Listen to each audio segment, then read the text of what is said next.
Good morning children. आज हम लोग चैप्टर 1 वर्दे वीणा वादिनी पढ़ने जा रहे हैं। ठीक है, मैंने इसको एक बार पढ़ा दिया है ऑनलाइन क्लास में, लेकिन फिर बता दे रही हूँ ताकि आप लोग को कहीं समझ में ना आया हो तो आप लोग वापस वीडियो देखकर समझ सकते हैं और क्वेश्चन आंसर कर सकते हैं।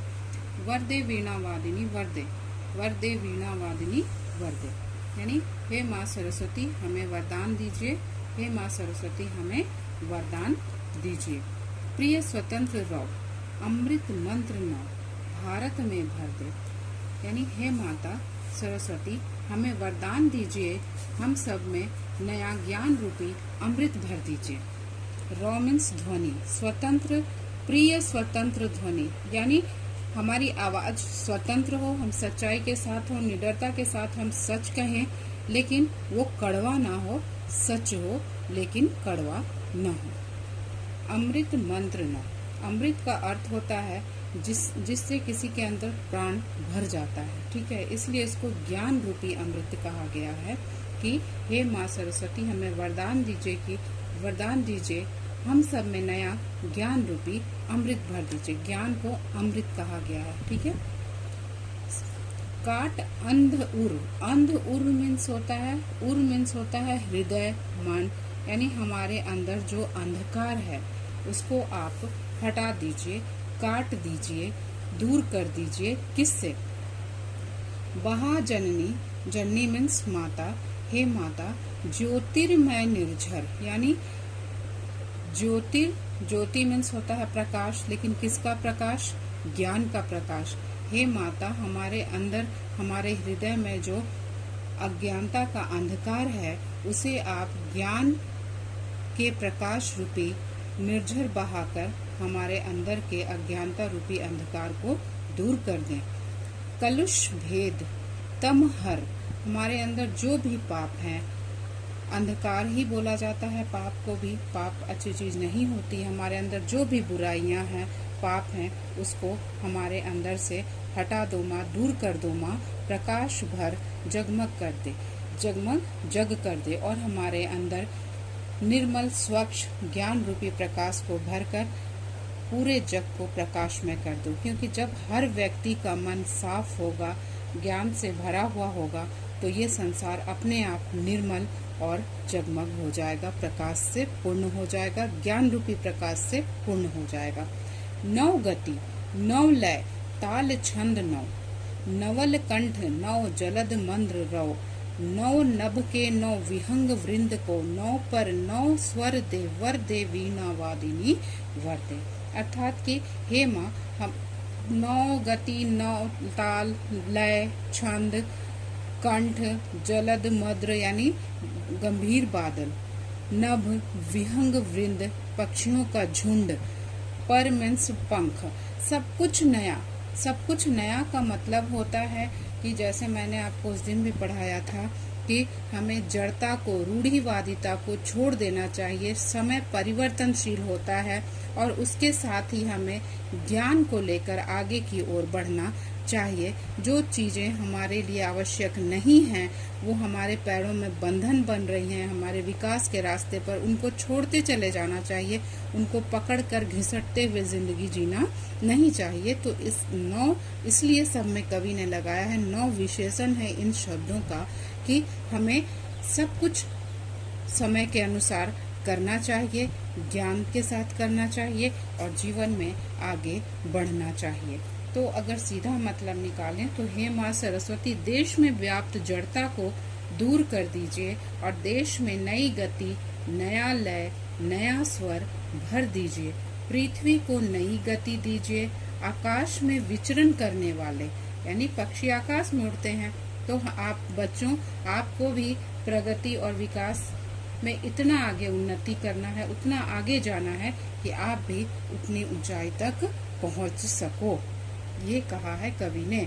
आकाश में विचरण करने वाले पक्षियों को नया स्वर दें, अर्थात कि जो हमारे नवनिहाल हैं, जो बच्चे हैं, वो भी आकाश की ऊंचाइयों को छुएं, विकास के रास्ते पर आगे की ओर बढ़ते चले जाएं, उन्नति के रास्ते पर आगे बढ़ते चले जाएं। हे माँ उनको नया पर दो ताकि वो ऊंचाइयों को छू सके, आकाश की ऊंचाइयों को छू सकें। वरदे वीणा वादिनी वरदे। ठीक है, इसको सूर्यकांत त्रिपाठी निराला जी ने लिखा है और इस कविता का जीवन मूल्य ये है कि हमें अंधकार से प्रकाश की ओर चलना चाहिए।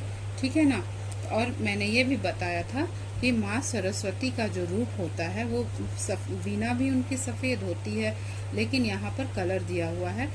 हंस होता है जो सफेद होता है, इनका वस्त्र भी सफेद होता है। ठीक है, श्वेत धारणी भी इनको कहा जाता है। तो सफेद का मतलब होता है कि जो विद्यार्थी होते हैं उनका जीवन कैसा होना चाहिए, बिल्कुल सादा होना चाहिए। उनका पूरा ध्यान, पूरा कंसंट्रेशन किस पर होना चाहिए, पढ़ाई पर होना चाहिए, शिक्षा ग्रहण करने पर होना चाहिए, ज्ञान ग्रहण करने पर होना चाहिए। फालतू की बातों में उनको अपना समय बर्बाद नहीं करना चाहिए। इसलिए सरस्वती को विद्या की देवी माना गया है। और वो वीणा बजाती हैं। वीणा किसका प्रतीक है? वीणा ध्यान को एकाग्र करता है। तो विद्यार्थियों का जीवन कैसा होना चाहिए? एकाग्रता से पूर्ण होना चाहिए, एकाग्र होना चाहिए उनका जीवन। ठीक है, अब थोड़ा सा क्वेश्चन आंसर डिस्कस कर लेते हैं। आप लोग ये वर्ड मीनिंग जरूर याद करोगे क्योंकि एग्जाम में वर्ड मीनिंग आएगा। अभी हो सके तो हम ये ऑनलाइन क्लास में श्रुति लेख आपको हम करा सकते हैं डिक्टेशन। ठीक है ना, तो इसको पढ़िएगा आप लोग। ये मौखिक आप आराम से कर सकते हो क्योंकि कुछ बच्चे कर सकते हैं, हमको पता है, लेकिन बच्चे एक जैसे नहीं है ना क्लास में। कुछ बच्चे बहुत अच्छे हैं, कुछ बच्चे थोड़े वीक हैं। तो इसके लिए मैंने एक बार यहाँ आंसर भी बता दिया है। प्रस्तुत कविता में किसकी वंदना की गई है? ये सब आप लोग जानते हो कि प्रस्तुत कविता में माता सरस्वती की वंदना की गई है।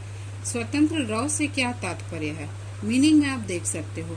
स्वतंत्र रौ का तात्पर्य है निडरता के साथ, सच्चाई के साथ देना। कवि माँ से किस प्रकार का निर्झर बहाने को कहता है?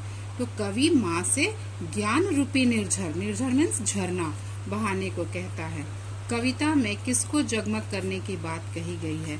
तो कविता में अपने भारत देश को ज्ञान रूपी प्रकाश से जगमग करने की बात कही गई है। ठीक है, अब है लघु उत्तरीय।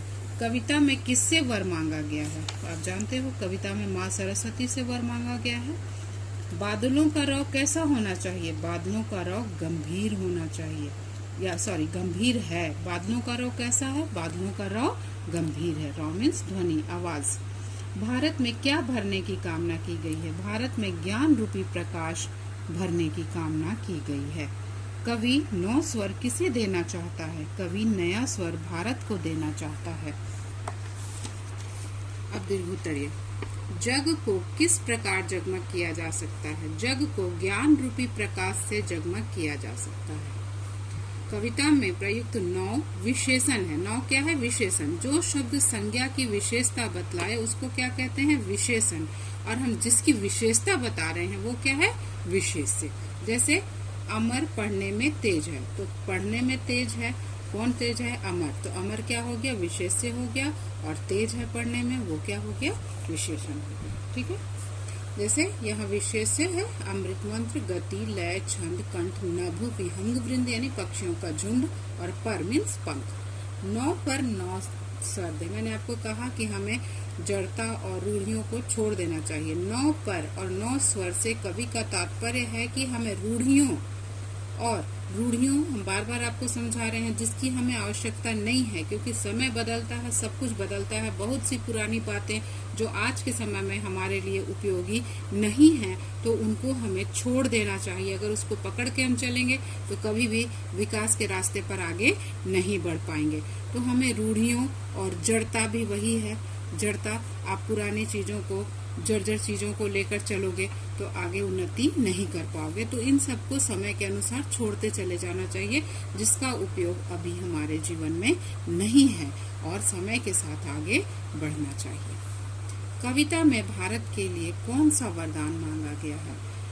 कविता में भारत के लिए यह वरदान मांगा गया है कि हे माँ, अज्ञान रूपी अंधकार को मिटाकर ज्ञान रूपी प्रकाश फैला दें, जिससे सारी बुराइयां और पाप मिट जाएं।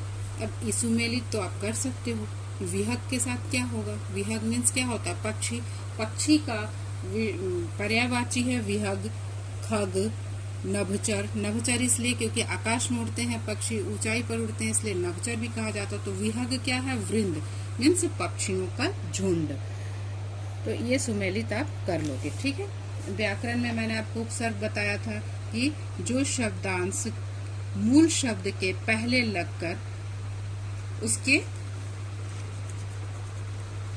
अर्थ को बदल देता है उसको हम क्या कहते हैं?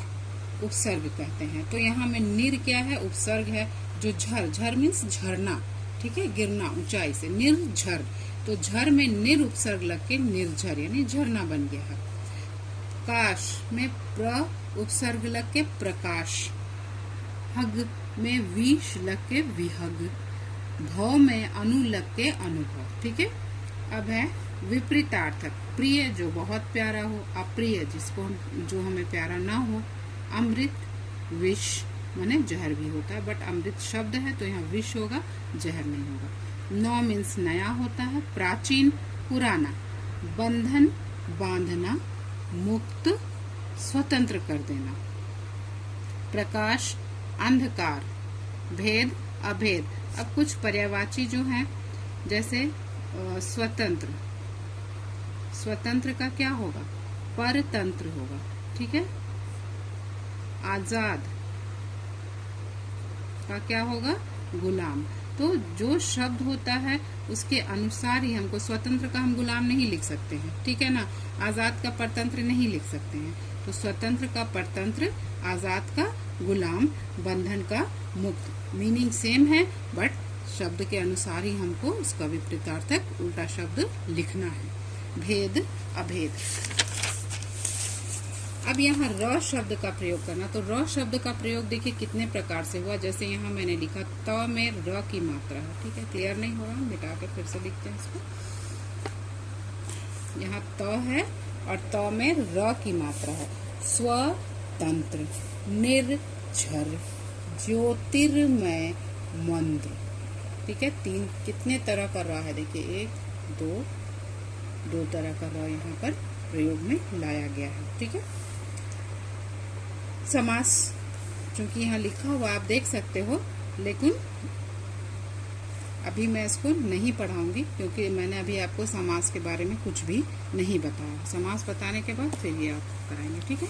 तो आप इसका आंसर क्वेश्चन कर लेना और वर्ड मीनिंग जरूर से याद कर लेना, ठीक है बच्चों। Thank you.